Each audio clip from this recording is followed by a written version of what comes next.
So hello friends, welcome back to my channel scholar classes. जैसा कि last time मैंने आपको एक क्वेश्चन दिया था पार्ट 2 में कि whether non cooperation movement was successful or not. So some of you have given the answer yes it was not successful. Okay, तो आज हम उसी से रिलेटेड आगे आने वाले सब टॉपिक्स को हम पढ़ेंगे।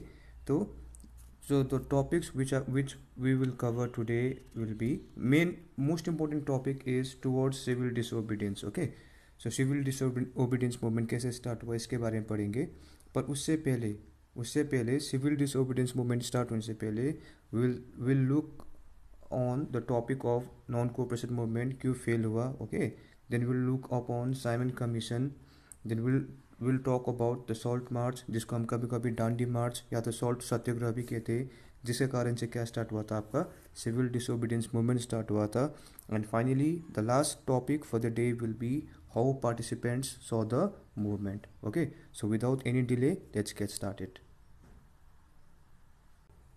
जो मूवमेंट जो इतने लोगों को सपोर्ट था नॉन कोऑपरेशन मूवमेंट में, ये आखिर 1922 में फेल क्यों हुआ। ओके, एक साल के बाद में ये क्यों फेल हुआ। ओके, इसके क्या क्या रीजंस थे वो हम पढ़ेंगे। ओके, तो in February 1922 Mahatma Gandhi decided to withdraw the non cooperation movement due to following reasons. Okay, तो क्या क्या कारण था इसका हम पढ़ते। The movement was turning violent. एक तो ये मूवमेंट एकदम आपका क्या हो रहा था, महात्मा गांधी का फिलोसॉफी था नॉन वायलेंस, और लोग इधर पे क्या कर रहे थे, हिंसा कर रहे थे। ओके, एक दूसरे को टॉर्चर कर रहे थे, मार रहे थे, काट रहे थे, और ये सब महात्मा गांधी के सिद्धांत या तो फिलोसॉफी के अगेंस्ट में था। ओके, सो क्या होता है कि चौरी चौरा नाम की जगह पे, ओके, फरवरी 1922 में यूपी में एक जगह है चौरी चौरा, जहाँ पे जो पीसफुल डेमोन्स्ट्रेटर्स थे, डेमोन्स्ट्रेटर्स का मतलब है जो बिना कोई हल्ला किए, बिना कोई नुकसान किए, ब्रिटिश गवर्नमेंट का कोई नुकसान किए, वो लाइन पे रैली में जा रहे थे। ओके, तो इस रैली को डिस्टर्ब करने के लिए ब्रिटिश गवर्नमेंट ने पुलिसमैन को अनलीज किया। उन पुलिसमैन ने लाठीचार्ज किया उन आम जनता के ऊपर में जो जिनके पास कोई आर्म्स वगैरह भी नहीं था।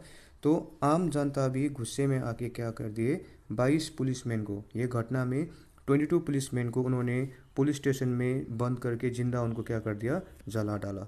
तो ये खबर जब महात्मा गांधी के पास पहुंचा, तो महात्मा गांधी ने ही थॉट दैट मेरे फॉलोअर्स या तो मेरे वॉल्टियर्स ने मेरे फिलोसॉफी से कुछ भी नहीं सीखा है, इनको और भी ट्रेनिंग का ज़रूरत है, ताकि फ्यूचर में जो भी मूवमेंट हो ये लोग वायलेंस ना करे, ये लोग क्या करे, नॉन किसी भी मूवमेंट को नॉन वायलेंटली उसे आगे ले जाए। Okay, so this was the reason why the famous non cooperation movement was withdrawn immediately. और इस समय में महात्मा गांधी ने बिना किसी को पूछे, ओके, हम सबको पता है कि नॉन कोऑपरेशन मूवमेंट में महात्मा गांधी को बहुत सारे ग्रुप्स का सपोर्ट था, तो बिना किसी को पूछे महात्मा गांधी ने इस मूवमेंट को क्या कर दिया, विड्रॉ कर दिया।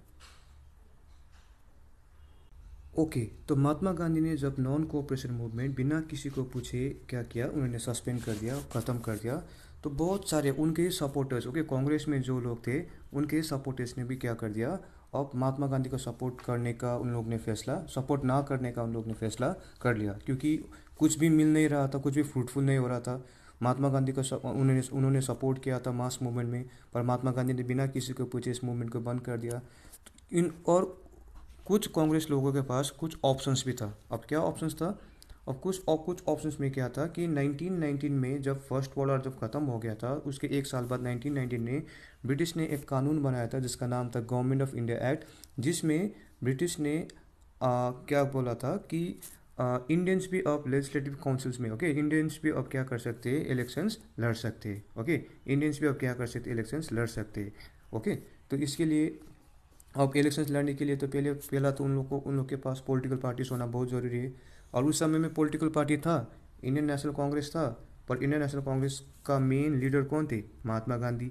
और महात्मा गांधी कभी भी इलेक्शंस नहीं चाहते थे, इसीलिए बहुत सारे कांग्रेस मेंबर्स ने महात्मा गांधी का सपोर्ट छोड़ दिया, और उन लोग ने 1923 में खुद अपना ही एक पॉलिटिकल पार्टी बनाया जिसका नाम था स्वराज पार्टी। ओके, जिसका नाम क्या था आपका, स्वराज पार्टी। और ये स्वराज पार्टी फॉर्म किसने किया था, आपका सी आर दास। ओके, स्वराज पार्टी फॉर्म किया था आपका सी आर दास और आपका मोतीलाल नेहरू ने। ओके, तो मोतीलाल नेहरू और सी आर दास मिलकर एक पॉलिटिकल पार्टी बनाया। क्या नाम था पॉलिटिकल पार्टी का, स्वराज पार्टी। कब, 1923 में। ओके, क्योंकि इन लोग का ये मानना था कि अब हमें सिस्टम में अंदर जाके ही हमारे लोगों के लिए क्या करना पड़ेगा, काम करना पड़ेगा, और इसलिए उन्हें इलेक्शंस में जीतना बहुत ज़रूरी है। और ये वही समय था 1924 में जब महात्मा गांधी पहली बार कांग्रेस के प्रेसिडेंट भी बने थे। कौन से सेशन में, कहाँ पे हुआ था सेशन, ये मुझे आप कमेंट सेक्शन में बताना। जब बहुत सारे पॉलिटिकल लीडर्स ने काउंसिल इलेक्शंस में पार्ट लेने का निर्णय कर चुके थे, जैसे सी आर दास और मोतीलाल नेहरू ने स्वराज पार्टी फॉर्म कर चुके थे 1923 में, दूसरे यंग लीडर्स जैसे आपका सुभाष चंद्र बोस और जवाहरलाल नेहरू कुछ बड़ा करना चाहते थे, ओके, कुछ रेडिकल करना चाहते थे। उनको कुछ, इनको इन लोग का डिमांड था कंप्लीट इंडिपेंडेंस के बारे में, ओके, पूर्ण स्वराज के बारे में ये लोग आवाज़ उठा रहे थे। तो क्या हुआ, ये वही समय था जब डिबेट्स हो रहा था, लीडर्स की लीडर्स डिबेट्स वगैरह हो रहा था, बहुत सारे एक दूसरे के अगेंस्ट में बात भी कर रहे थे, ओके, इग्नोर, एक दूसरे के टॉपिक्स को इग्नोर भी कर रहे थे। ये वही समय था जब दो फैक्टर्स ने इंडियन पॉलिटिक्स को और भी इन्होंने क्या किया, मतलब इम्पोर्टेंट बना। इंडियन पॉलिटिक्स में जितने भी लीडर्स थे, इन लोग को दो फैक्टर्स में को देखने को मजबूर कर दिया। एक था आपका ग्रेट इकोनॉमिक डिप्रेशन ऑफ 1929, जो स्पेशली आपका यूएसए से स्टार्ट हुआ था। पूरे वर्ल्ड में आपका फूड प्राइसेस वगैरह, प्रोडक्ट्स का दाम वगैरह घट जाता है, ओके। एग्रीकल्चर के मामले में बहुत ज़्यादा सरप्लस प्रोडक्शन होता है, पर खरीदने वाले बहुत कम। सामान का दाम घटने के कारण से ज़्यादा खरीदार भी उसमें नहीं थे। और दूसरा था आपका demands of agriculture products fell and exports declined. So बहुत सारी कंट्रीज़ जैसे आपका इंडिया में एग्रीकल्चरल प्रोडक्ट्स का डिमांड एकदम घट गया, ओके, सरप्लस में हो रहा था। सरप्लस मतलब जानते होंगे, जितना होना चाहिए था उससे बहुत ज़्यादा मात्रा में प्रोडक्शन हो रहा था, और इससे कारण से एक्सपोर्ट्स, ओके, फॉरेन कंट्री में जो एक्सपोर्ट्स होता था इंडिया से, वो भी आपका डिक्लाइन हो गया। तो पीजेंट्स, जो फार्मर्स थे, जो उनको टैक्स पे करना पड़ता था, वो टैक्स वो लोग कैसे पे करते, अगर उनका कोई प्रोडक्ट कोई खरीद ही नहीं रहा था तो वो लोग टैक्स पे कैसे करते। इसीलिए 1930 का समय आते आते पूरे देश में, ओके, पूरे देश में स्पेशली आपका ये विलेज एरियाज में पूरा क्या छा गया, टेंशन छा गया था। ओके, तो यही समय में 1927 में जो ब्रिटेन में जो कंजर्वेटिव गवर्नमेंट था, ओके, कंजर्वेटिव गवर्नमेंट का दूसरा नाम है आपका टोरी गवर्नमेंट जो था, इन्होंने एक कमीशन बैठाया, ओके, एक स्टैट्यूटरी कमीशन बैठाया, किसके अंडर में, सर जॉन साइमन के अंडर में। सर जॉन साइमन के अंडर में उन्होंने एक कमीशन बैठाया, जिसमें तक सर साइमन के अलावा 6 मेंबर्स भी थे। सब कौन थे, आपके एमपीज थे, ओके। कंजर्वेटिव गवर्नमेंट ब्रिटेन में जो था उसका सब एमपीज के अंडर में लीडरशिप में एक कमीशन बिठवाया। लीडर कौन थे, सर साइमन। सो लीडर का नाम सर साइमन होने के, जॉन साइमन होने के कारण से इस कमीशन का नाम क्या पड़ा आपका, साइमन कमीशन। अब ये कमीशन को 1927 में तो बनाया गया था, और इस कमीशन को इंडिया में कब भेजा गया, 1928 में। क्यों, ताकि संविधान, ओके, कॉन्स्टिट्यूशनल रिफॉर्म्स को, कॉन्स्टिट्यूशन में कुछ चेंजेस लाने के लिए, ओके, हमारे संविधान में कुछ चेंज लाने के लिए, और कुछ रिकमेंडेशंस, ओके, कुछ चेंज गवर्नमेंट में भी कुछ सुधार लाने के लिए ब्रिटिश ने क्या बनाया, एक कमीशन बनाया, जिसका नाम क्या था आपका, साइमन कमीशन। पर इस कमीशन से एक प्रॉब्लम क्या था कि इस कमीशन में कोई भी इंडियन मेंबर्स नहीं था, ओके। इस कमीशन में कोई भी इंडियन मेंबर्स नहीं था, सब के सब कौन थे, आपके ब्रिटिश थे। तो हमारे इंडियंस का ये मानना था, अगर कोई भी इंडियंस अगर इस कमीशन में मेंबर नहीं होगा तो ब्रिटिश हमारे प्रॉब्लम्स को कैसे सॉल्व करेंगे। उन लोगों को तो हमारे प्रॉब्लम्स के बारे में पता नहीं है, ओके। तो ये फॉरेनर्स इंडियंस का प्रॉब्लम कैसे सॉल्व करेंगे, किसी इंडियन कि कोई इंडियन ही अपने इंडियन भाई बहन का, अपने देश का प्रॉब्लम्स क्या कर सकता है, अच्छी तरीके से सॉल्व कर सकता है, उनका ये मानना था, okay. So that is why ये साइमन कमीशन को भी क्या किया गया, बॉयकॉट किया गया, ओके। बॉयकॉट का मतलब तो समझते हैं आप लोग, राइट, इसको बहिष्कार किया गया। तो साइमन कमीशन जब इंडिया में आया 1928 में, जब साइमन कमीशन आया तो 1928 में, तो इस समय में साइमन कमीशन लोगों ने काला झंडा दिखा के उसका स्वागत किया, ओके, स्वागत किया, तो पर कैसे, ब्लैक फ्लैग दिखा के, ओके। इस समय में मुस्लिम लीग ने भी पार्टिसिपेट किया, कांग्रेस ने भी पार्टिसिपेट किया, जितने भी छोटे मोटे पॉलिटिकल पार्टीज थे इंडिया में, सब ने यूनिटी के साथ इस साइमन कमीशन को क्या किया, मतलब स्वागत तो किया, पर काले झंडे से, ओके, इसके अगेंस्ट में गए वो लोग, और उन्होंने क्या बोला, साइमन गो बैक का नारा भी उन लोग ने लगाया। और ये वही समय था जब एक्सट्रीमिस्ट के लीडर लाला लाजपत राय जब पंजाब में साइमन कमीशन के अगेंस्ट में लोगों के साथ खड़े थे, तो इसी इवेंट में, ओके, इसी इवेंट में लाला लाजपत राय को ब्रिटिश पुलिस क्या करते, उनके ऊपर में लाठी चार्ज फाइल करते, लाठीचार्ज करने के कारण से लाला लाजपत राय बहुत घायल हो जाते और बाद में ये मर भी जाते। ओके, साइमन कमीशन के टाइम में 1928 में लाला लाजपत राय का क्या भी हो जाता है, आपका डेथ भी हो जाता है। ये आपके एग्जामिनेशन पॉइंट ऑफ व्यू से इम्पोर्टेंट तो नहीं है, फिर भी फॉर जनरल नॉलेज। ओके, जैसा कि हमने बात किया कि साइमन कमीशन इंडिया में आया और हमारे कांग्रेस के लीडर्स ने, एमपीस ने, ओके, ये जितने भी मुस्लिम लीग के लीडर्स थे उन सब ने पार्टिसिपेट किया। ओके, फ्रूटफुली पार्टिसिपेट किया और अपने अपने तरीके से डेमोन्स्ट्रेट किया। ओके, नारा लगाया, साइमन गो बैक का नारा लगाया।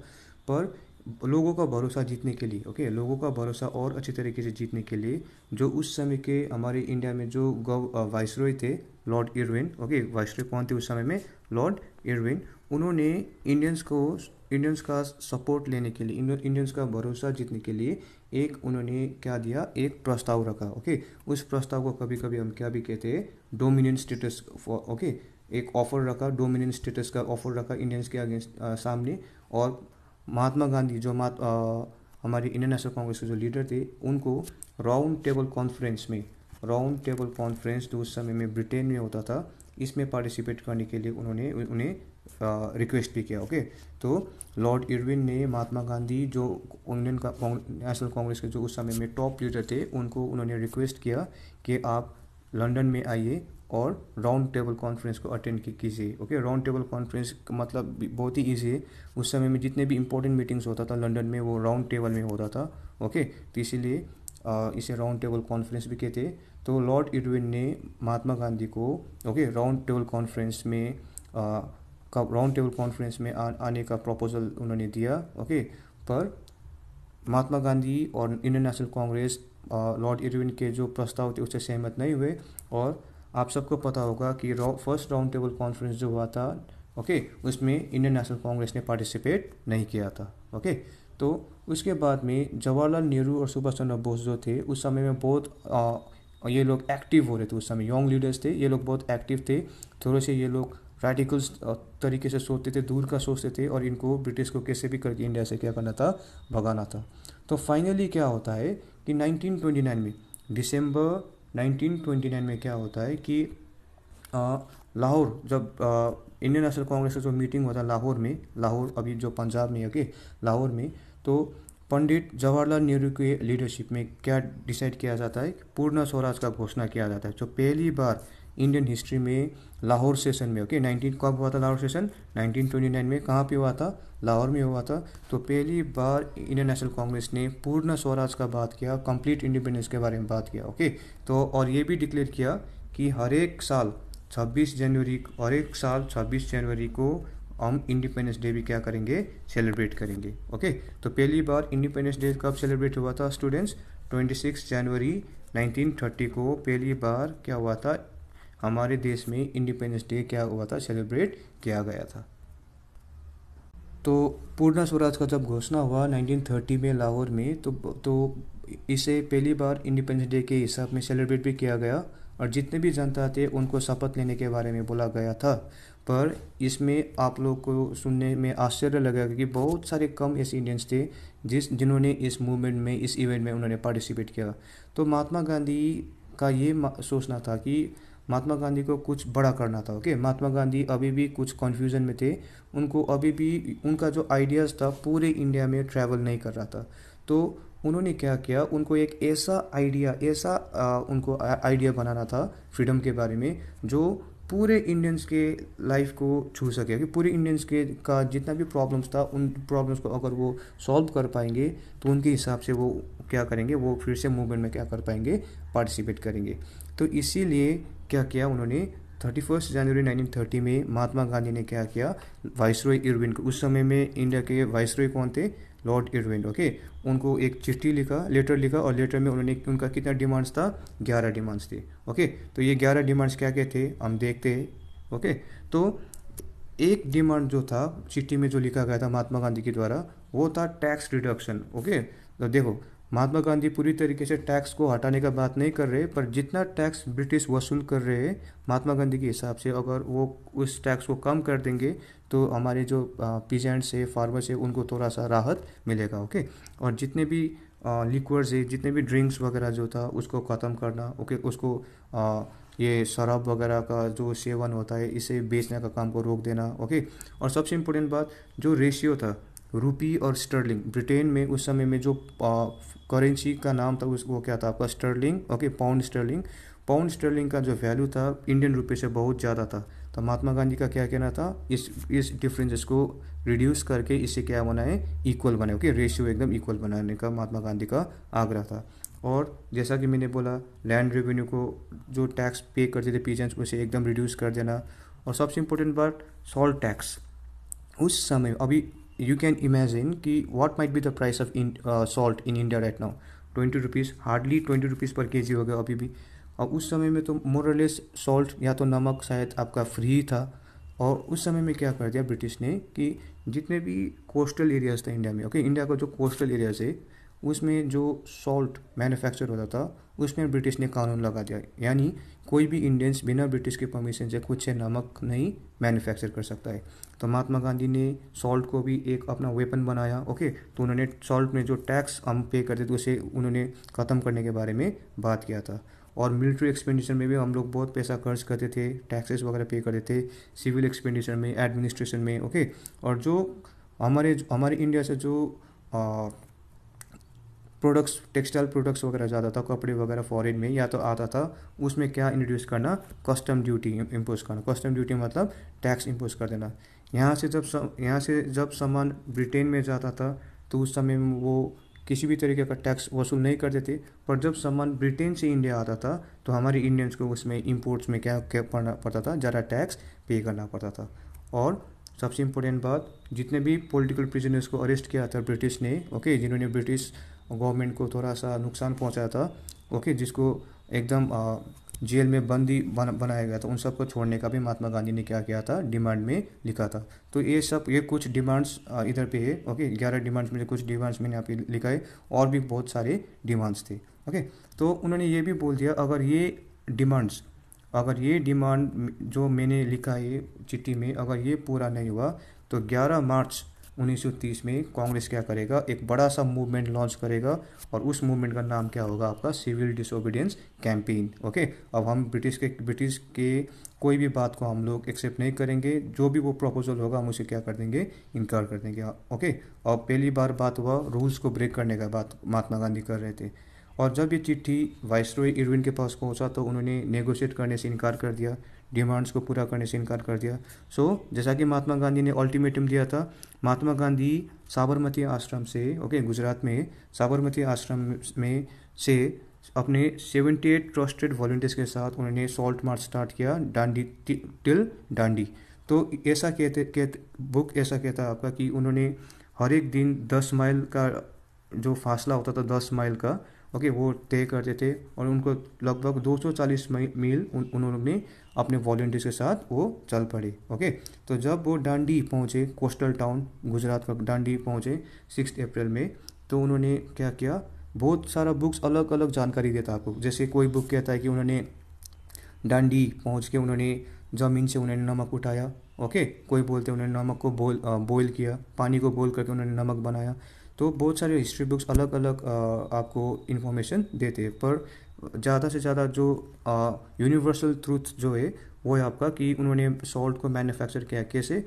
ही took up the water, okay, he took the water from the sea and he boiled the water by himself, okay, and that is how he manufactured his own salt. अब इसका क्या था, ये symbolize क्या किया, ओके, ये symbolize किया कि अब हम ब्रिटिश का कोई भी कानून को हम लोग फॉलो नहीं करेंगे। आज से हम लोग जो नमक में जो कानून बनाया ब्रिटिश ने, इसे हम फॉलो नहीं करेंगे। आज से हम ये नमक का कानून तोड़ रहे। तो महात्मा गांधी ने स्टार्ट किया मूवमेंट। ओके, तो सॉल्ट मार्च के ही कारण से, सॉल्ट मार्च से आपका एक इम्पोर्टेंट इवेंट स्टार्ट होता है। वो कौन सा इवेंट का नाम क्या था आपका, it was the beginning of the civil disobedience movement.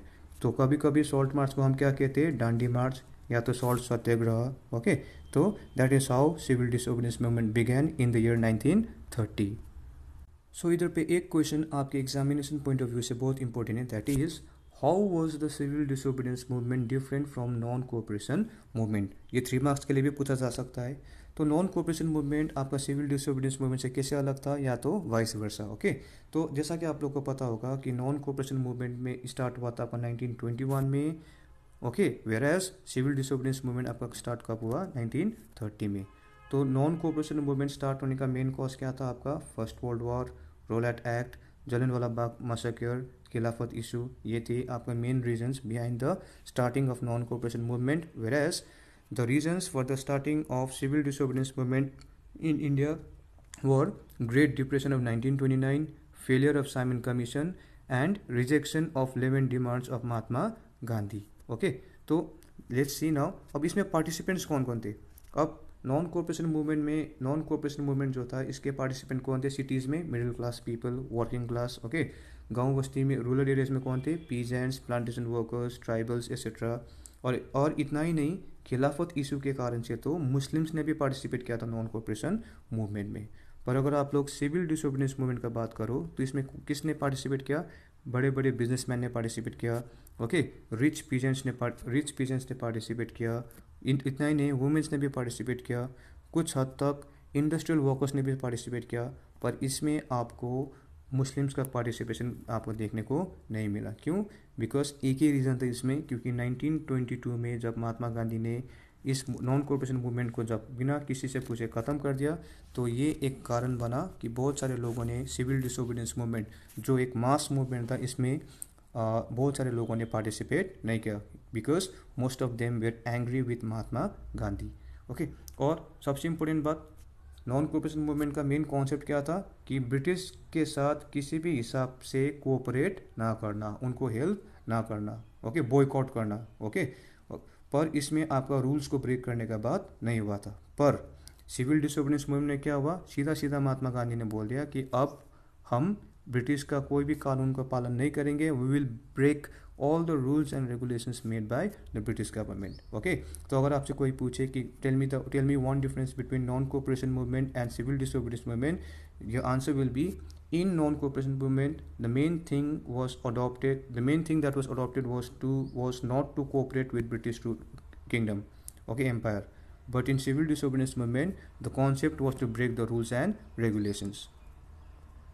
तो जब महात्मा गांधी ने बोल ही दिया था कि सिविल डिसोबीडियंस मूवमेंट में कानून को तोड़ना है, तो बहुत सारे पीजेंट्स ने ब्रिटिश ने जितने भी रूल्स एंड रेगुलेशंस बनाए थे उसे फॉलो करने में इनकार कर दिया, राइट, ओके। तो उसके बाद जितने भी इंडिया के बहुत सारे एरियाज़ में लोगों ने खुद से नमक बनाना स्टार्ट कर दिया, ओके, उसे मैन्युफैक्चर करना स्टार्ट किया, ओके। और उसके बाद में जितने भी फॉरेन क्लोथ्स थे उसको बॉयकॉट करना स्टार्ट किया, लिक्वर शॉप्स वगैरह को बंद कर दिया, तोड़ फोड़ मचाना स्टार्ट कर दिया। और इतना ही नहीं, जो पीजेंट्स थे इन लोग ने डायरेक्टली जो टैक्स ये लोग पे करते थे, वो लोग डायरेक्टली टैक्स पे करने से भी इन लोग ने क्या कर दिया? इनकार कर दिया, ओके। इतना ही नहीं, जो फॉरेस्ट एरियाज में जो रिजर्व फॉरेस्ट वगैरह जो था ब्रिटिश का, उनमें ट्राइबल्स ने जाके क्या करना स्टार्ट कर दिया?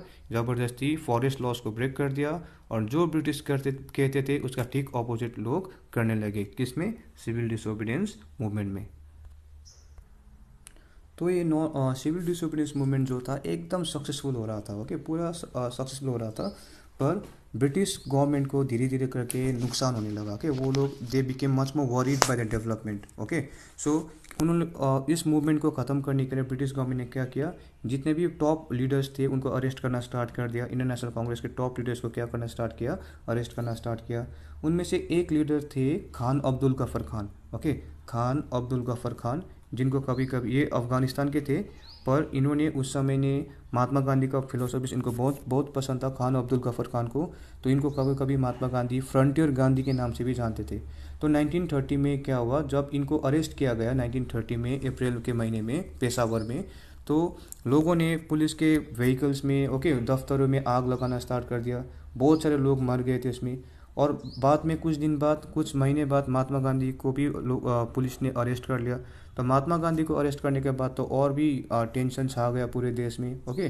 तो लगभग 1 लाख, ओके, लगभग कांग्रेस के 1 लाख से भी ऊपर लोगों को क्या किया? पुलिस ने अरेस्ट किया। बहुत सारा टॉर्चर हुआ, बहुत सारे लोगों को मार दिया। तो जब ऐसा हिंसा फैल रहा था पूरे देश में, तो महात्मा गांधी ने फिर से महात्मा गांधी ने क्या किया? सिविल डिसोबीडियंस मूवमेंट को ख़त्म करने के बारे में सोचा। तो फाइनली मार्च के महीने में 1931 में महात्मा गांधी ने क्या किया? अग्रीमेंट किया। किसके साथ? महात्मा गांधी ने किसके साथ अग्रीमेंट किया? लॉर्ड इरविन के साथ अग्रीमेंट किया। और इस अग्रीमेंट को कभी कभी क्या कहते हैं, गांधी इरविन पैक्ट। और उन्होंने इस अग्रीमेंट के हिसाब से क्या भी बोला कि मैं सेकेंड राउंड टेबल कॉन्फ्रेंस को मैं क्या करूँगा, जो 1931 में हुआ था second round table conference, Mahatma Gandhi ने बोल दिया कि मैं सेकेंड राउंड टेबल कॉन्फ्रेंस में मैं ज़रूर इसमें हिस्सा लूँगा। ओके तो महात्मा गांधी ने जब सेकेंड राउंड टेबल कॉन्फ्रेंस को अटेंड किया लंदन में 1931 में, दिसंबर का महीना था, तो उस समय में महात्मा गांधी या तो इंडियन नेशनल कांग्रेस का एक ही डिमांड था, वो था कंप्लीट इंडिपेंडेंस, स्वराज। ओके, पर ऐसा नहीं हुआ। महात्मा गांधी के बहुत सारे डिमांड में से कुछ डिमांड्स आपके महात्मा गांधी ने रखा, कुछ डिमांड आपका लॉर्ड इरविन ने रखा। महात्मा गांधी के कुछ डिमांड में से एक डिमांड ये था कि जितने भी पॉलिटिकल प्रिजनर्स थे उन सबको रिहा करने का बात महात्मा गांधी ने बोला था। ओके, तो लॉर्ड इरविन ने उस समय में डायरेक्टली बोल दिया कि हम लोग आपके जितने भी कांग्रेस के लोग हैं उन सबको रिहा करने के लिए तैयार है, पर उन लोगों को हम लोग रिलीज़ नहीं करेंगे जिन्होंने ब्रिटिश ऑफिसर्स को मारने का ट्राई किया, जैसे भगत सिंह। ओके, क्योंकि भगत सिंह ने पार्लियामेंट में बॉम्ब फेंक दिया था। क्यों? क्योंकि उस समय में जब लाला लाजपत राय का डेथ हुआ था उसका बदला लेने के लिए भगत सिंह ने पार्लियामेंट में क्या किया था, बॉम्ब फेंक दिया था, और वो उधर से भागे भी नहीं थे। ओके, और बाद में ब्रिटिश उनको क्या कर लेते, अरेस्ट कर लेते। तो महात्मा गांधी का सब डिमांड को पूरा करने का बात होता है, पर उन डिमांड को पूरा नहीं किया जाता है, स्पेशली जो कल्प्रिट्स थे, ओके, जो अक्यूज थे जिन्होंने ब्रिटिश ऑफिसर्स को इंजर्ड किया था। ओके, उसमें कुछ नाम ऐसे थे जैसे भगत सिंह को ब्रिटिश ने रिलीज़ करने से इनकार कर दिया, और महात्मा गांधी ने उस डिक्लेरेशन को क्या किया था, साइन भी कर दिया था। इसलिए ऐसा कहा भी जाता है कि बहुत सारे कांग्रेसमैन महात्मा गांधी के अगेंस्ट में भी थे। ओके, तो जब महात्मा गांधी उस समय में जब लाहौर गए थे तो लाहौर में भी बहुत सारे लोगों ने महात्मा गांधी को ब्लैक फ्लैग दिखाया था। ओके, अपने ही लीडर के अगेंस्ट में ब्लैक फ्लैग दिखाया था इन प्रोटेस्ट। ओके, प्रोटेस्ट कर रहे थे लोग महात्मा गांधी के अगेंस्ट में। क्यों? क्योंकि ऐसा भी कहा जाता है कि if he wanted he could have saved Bhagat Singh. Okay, तो जब महात्मा गांधी वापस आए लंदन से सेकेंड राउंड टेबल कॉन्फ्रेंस जो सक्सेसफुल नहीं हुआ था, तो उसके बाद में क्या हुआ कि बहुत सारे जो लीडर्स थे उनको अरेस्ट किया गया था। ओके, बहुत सारे लीडर्स जैसे जवाहरलाल नेहरू, ओके, खान अब्दुल गफर खान, बहुत सारे लीडर्स आपके क्या थे, इनको अरेस्ट किया गया था। ओके, तो सब खत्म होने के बाद महात्मा गांधी ने फिर से 1934 में civil disobedience movement part 2 launch करने के बारे में सोचा, पर ये क्या हुआ, सक्सेसफुल नहीं हुआ। तो फाइनली 1934 का समय आते आते, ओके, 1934 का समय आते आते सब कुछ ख़त्म हो गया, और महात्मा गांधी को लोगों का सपोर्ट मिलना भी क्या हो गया, बंद हो गया। इसी तरीके से जो सिविल डिसोबीडियंस पार्ट 2 लॉन्च हुआ था तकरीबन 1932 के समय में, 1934 का समय आते आते ये क्या हो गया, एकदम फेड हो गया। ओके, एकदम ये इम्पोर्टेंट नहीं हुआ। ओके, और it was becoming unimportant. Now let us look at the different social groups that participated in the civil disobedience movement. Okay, बहुत सारे social groups ने जैसा नॉन कोऑपरेशन में पार्टिसिपेट किया था उसी तरीके से सिविल डिसोबीडियंस मूवमेंट में भी इन लोगों ने पार्टिसिपेट किया। पर इन लोग ने मूवमेंट में क्यों पार्टिसिपेट किया, उनका क्या मुद्दा था, क्या उन लोग का एम था, ऑब्जेक्टिव क्या था, और स्वराज से ये लोग क्या समझते थे। तो बहुत सारे सोशल ग्रुप्स ने पार्टिसिपेट किया, जैसा आपके रिच पीजेंट्स ने सब पार्टिसिपेट किया। ओके, जैसा आपके पुअर पीजेंट्स ने भी सपोर्ट तो किया था, पर उनके डिमांड को कांग्रेस ने नहीं सुना। ओके, इनको कांग्रेस को डर था ताकि जो सपोर्ट इनको मिल रहा था बिग बिजनेसमैन से वो अगर खो ना जाए, इनको ये डर होता था, इसलिए आम पीजेंट्स का उन लोगों ने सपोर्ट नहीं किया। बिजनेस क्लास ने सपोर्ट किया, इंडस्ट्रियल वर्किंग क्लासेस ने सिविल डिसोबीडियंस मूवमेंट ने सपोर्ट किया, और फाइनली कुछ हद तक वुमेन ने भी सिविल डिसोबीडियंस मूवमेंट में पार्टिसिपेट किया। अब एक के बाद एक देखते कि इन लोग का क्या कहना था रिगार्डिंग द मूवमेंट। तो विलेजेस में बहुत सारे रिच पीजेंट कम्युनिटीज़ थे। अब देखो, पीजेंट्स भी दो तरीके के होते हैं, एक रिच फार्मर्स होते हैं और एक पुअर फार्मर्स होते हैं। ओके, तो रिच पीजेंट कम्युनिटीज़ में से दो कम्युनिटीज़ का आपके बुक में मेंशन है। एक है आपके पतीदार्स, ओके, एक है आपके पतीदार्स, ओके, ये कहाँ के थे, गुजरात के थे, और दूसरे थे आपके जट्स, और ये क्या थे, बहुत ही रिच पीजेंट्स में से इनको गिना जाता था। और ये लोग मूवमेंट में बहुत एक्टिव भी थे, और ये लोग स्पेशली क्या प्रोड्यूस करते थे, कॉमर्शियल क्रॉप्स। ओके, जिससे इनको डायरेक्ट फ़ायदा होता था। पर क्या हुआ, जब डिप्रेशन छा गया, जब पैसे का वैल्यू कम हो गया, ओके, प्रोडक्ट्स का दाम जब एकदम डिक्रीज हो गया, तो इन लोग को भी बहुत प्रॉब्लम्स फेस करना पड़ रहा था, बिकॉज इनका सामान खरीदने के लिए कोई भी नहीं था। और इसके अलावा क्या हुआ था, ये गवर्नमेंट से इन लोग ने जितना भी लोन वगैरह लिया था उसको भी ये लोग रिपे नहीं कर पा रहे थे। तो इन लोग ने सिविल डिसोबीडियंस मूवमेंट में एक्टिवली सपोर्ट किया महात्मा गांधी को, ओके, अपने अपने यूनिटी को उन लोग ने दिखाया, ओके। और कभी कभी तो इन लोग ने बॉयकॉट प्रोग्राम्स में भी क्या किया, हिस्सा लिया। पर और यस, इनके लिए स्वराज का मतलब क्या था, स्वराज से इनका ये मतलब था, they wanted Swaraj as they wanted to struggle against high revenues, okay। तो डायरेक्टली इनको जो स्वराज से ये लोग क्या समझते थे, they were fighting against what, they were fighting against high revenues मतलब क्या है, टैक्स, जो टैक्स बहुत ज़्यादा पे करना पड़ रहा था रिच पीजेंट्स को। तो उनका मेन मुद्दा क्या था कि ये टैक्स को क्या किया जाए, ख़त्म किया जाए या तो थोड़ा सा कम किया जाए। पर ये लोग बहुत सैड हो गए थे, क्योंकि महात्मा गांधी ने जब फर्स्ट सिविल डिसोबीडियंस मूवमेंट को ख़त्म किया था 1931 में, तो इनका जो मुद्दा था बिना इसको देखे ही महात्मा गांधी ने इनका मूवमेंट को क्या किया था, ख़त्म कर दिया था, ओके। तो अब नेक्स्ट देखते हैं आपका पुअर पीजेंट्स के बारे में। अब पुअर पीजेंट्स ने भी सपोर्ट किया था मूवमेंट में, ओके। जो जो पुअर पीजेंट्स है, जो पुअर फार्मर्स है, इन लोग ने भी मूवमेंट में सपोर्ट किया था। We are talking about civil disobedience movement. पर इन लोग का डिमांड क्या था, इनका डिमांड सिर्फ रेवेन्यूज, टैक्स को डिक्रीज करना नहीं था, ओके। इनका डिमांड सिर्फ टैक्स को डिक्रीज करना नहीं था, बल्कि जो पुअर पीजेंट्स थे इनका डिमांड क्या था, जो अनपेड रेंट है, ओके, जो अनपेड रेंट, जो ज़मीन के बदले में इनको जो रेंट पे करना पड़ता था, ये पूरी तरीके से इसे हटाया जाना चाहिए, उसे अबोलिश करना चाहिए, उनका ये भी डिमांड था, ओके। जो अनपेड रेंट था, जो ड्यू रेट्स वगैरह जो था, जो ये लोग लैंडलॉर्ड्स को पे कर रहे थे, उसे ये लोग क्या चाहते थे कि स्वराज का उनसे, इससे उनको ये मतलब था कि जो अनपेड रेंट है उसे क्या किया जाए, माफ़ किया जाए।